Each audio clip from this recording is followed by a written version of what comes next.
Alright, so our 17-year-old son just called and said he's got a crank but no start condition on his Accord.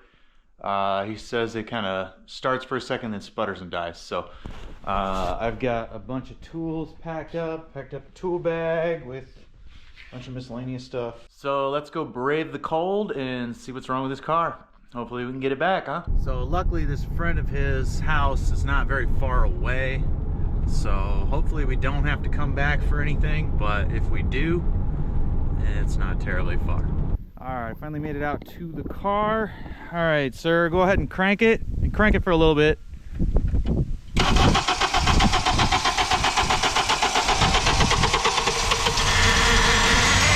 Let off. All right, it's running, but it's idling at about 1500 RPM. This thing should be probably closer to 8. 4 cylinders are usually a lot less. See it kind of normaling out right now? Yeah. Hear it coming down? See all the power steering fluid? That's the noise you're hearing right now. It's your power steering pump. It's probably low. It's foaming real bad. Come here and look. See all the foam? Yeah. That means it's sucking in a bunch of air right now with all those leaks. And that's that noise you're hearing right now. It's just, they get real whiny when they're low on fluid. It's not good for them either. Go ahead. You said what RPM? Give it a little gas, just a little. Yeah, see it dripping down there? Yeah. We gotta get this puppy home. So we can see here it was leaving a bit of power steering fluid. It's not dripping terribly. So we should be able to make it home. So we got real lucky and the car started up. It sputtered and it really didn't want to start, but I had him just continue cranking and it finally started. So I got to get to the bottom of that. But first thing, that power steering pump is whining horribly. So we've got to address that. All right, so we're back. Obviously the Accord is down until we get that issue straightened up. It's that start issue and obviously the power steering leak. We gotta figure that out. I don't think they're related. I need to go scan codes on that thing. I haven't even done that. So let's go do that. All right, let's check this for codes. He's out there filling up one of the tires. It's low, so we're giving this thing a full look over.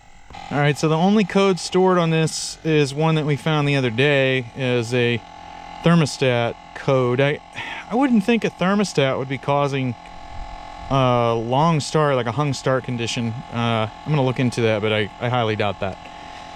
So the start condition could more than likely be a vacuum leak, something to that effect, or possibly bad plugs or a failing injector. Kind of sputtered. With a failing injector though, I would, with as much as we just drove a couple miles, I would think there'd be a pending code. So once we get that leak patched up, we'll start cranking it and seeing what's going on there. We're gonna grab a thermostat too. That was on our to-do list very quickly here because it's not really getting warm in here at all. Clean up this engine a little bit, but did a little troubleshooting on the issue with it not starting very easily, and just kind of started looking around. Notice this was incredibly loose, like it's not even in anything because it ripped completely off. There's a big old crack. There's a bunch of cracks along here. I haven't even pulled it off. There's probably cracks underneath. This is toast. I got a new one.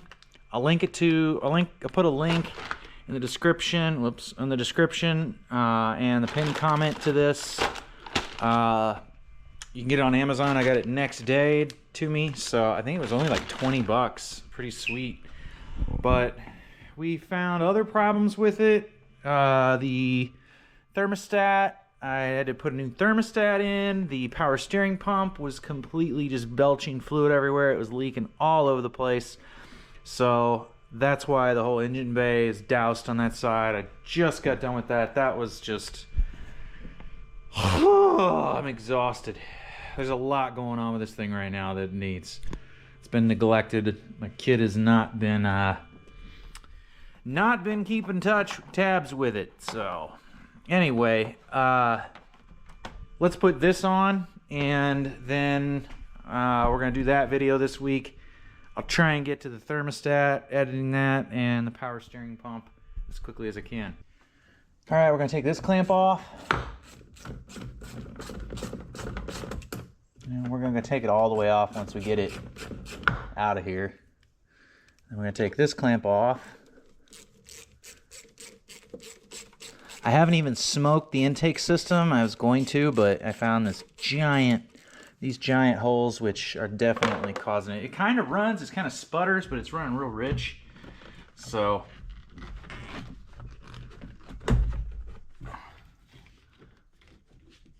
pull this out, and then now look at this.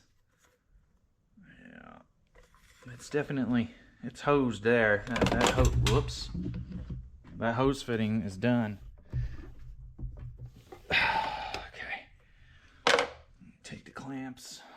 Oh man, this thing is just, it's split all over. You can see through here, you can see through here. It's split along here. It's seen its better days. This is a problem causing it not to really want to start. You can get to a point where a car won't even run at all. So I'm glad we caught it when we caught it. I'm gonna take a look in here at the throttle body. It's fairly clean, not super carboned up or anything like that. I'm not even gonna, I might just wipe it out real quick. It is Tuesday night this week. I'm probably going to edit this video this week because it's kind of low effort, but I've got a lot of footage from the power steering pump to edit yet, and a lot of footage from the thermostat to edit.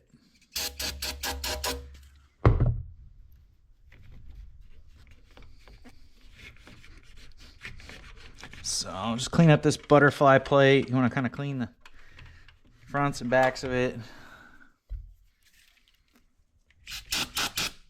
I hope I'm not getting that on the camera and ruining the camera. That was just, that's basically how this day would go. Anything that could go wrong has gone wrong on this, unfortunately. It's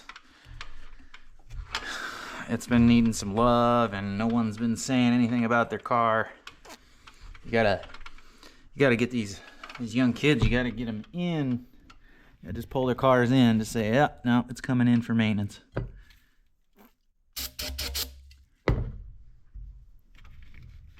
I'll just run them into the ground. All right.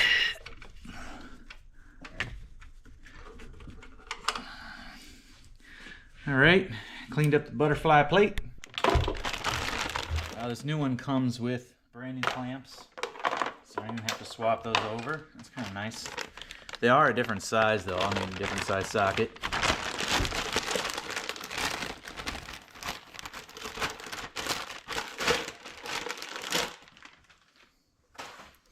Nice.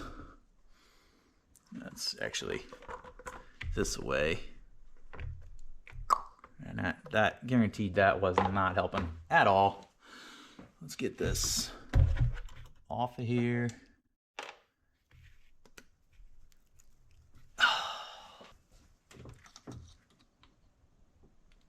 I'm gonna have to cut that. There's no way around it. It's so hard.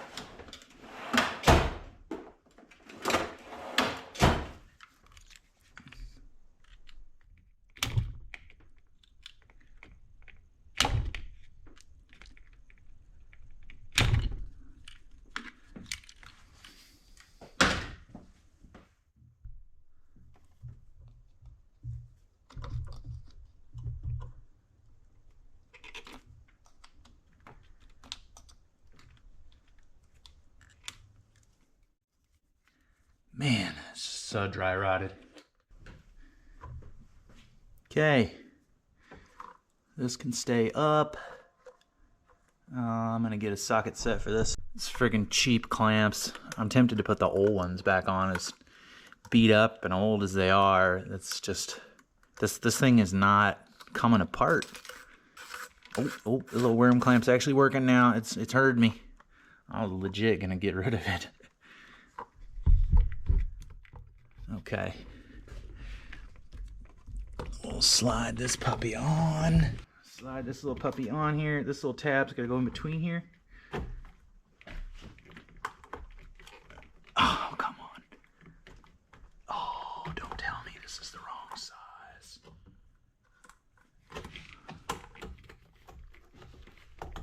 Nope, it's just really tight. It is a nice and snug fit. Man, they were not playing.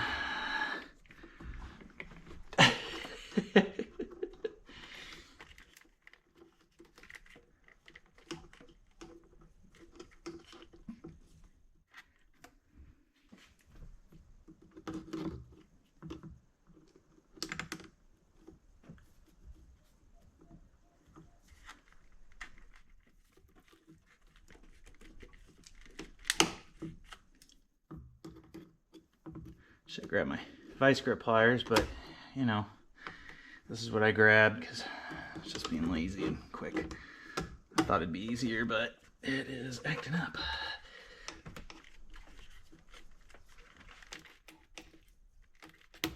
Okay. Let's turn this up so you can see it. Okay. And then this one, their silly butts put it on there upside down. So I'm going to take it and spin it around.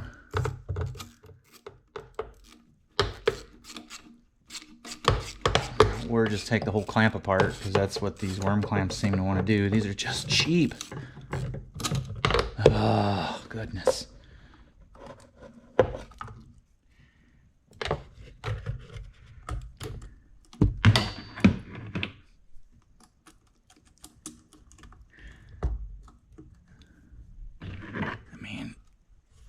Is an Amazon clamp, right? Okay, well, let's just put this on here first.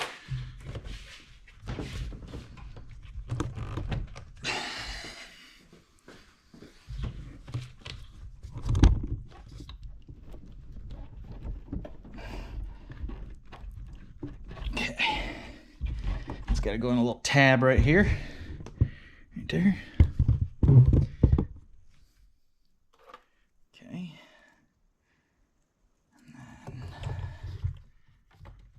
This little clamp has a little thing that it passes through under here.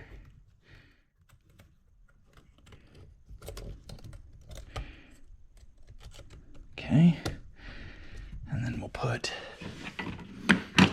worm screw in.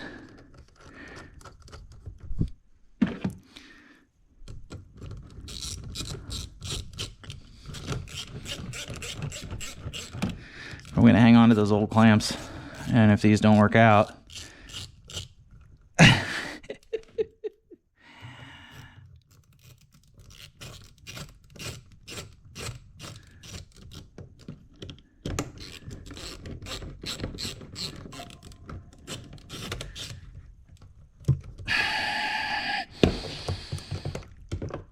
oh.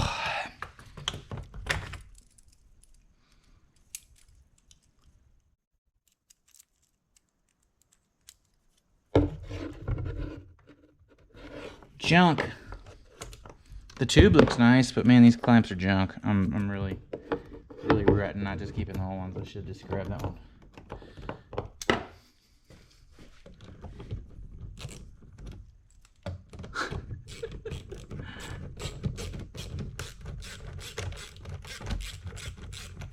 Trying to give it the benefit of the doubt, but slowly drawing conclusions. This isn't very good. No.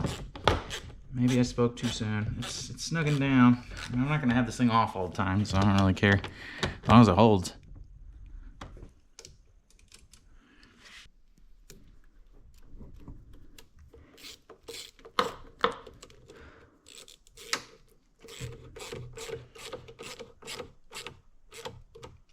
Okay. That is so much flipping better. Okay, let's fire it up and just see. I'll bet it runs a lot better.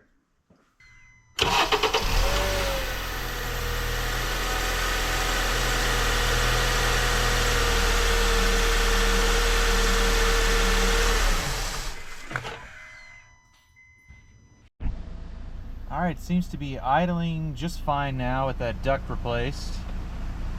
Let's see, we turn the AC off, it'll come down a little more maybe. Seems to be running great though. It's not idling high.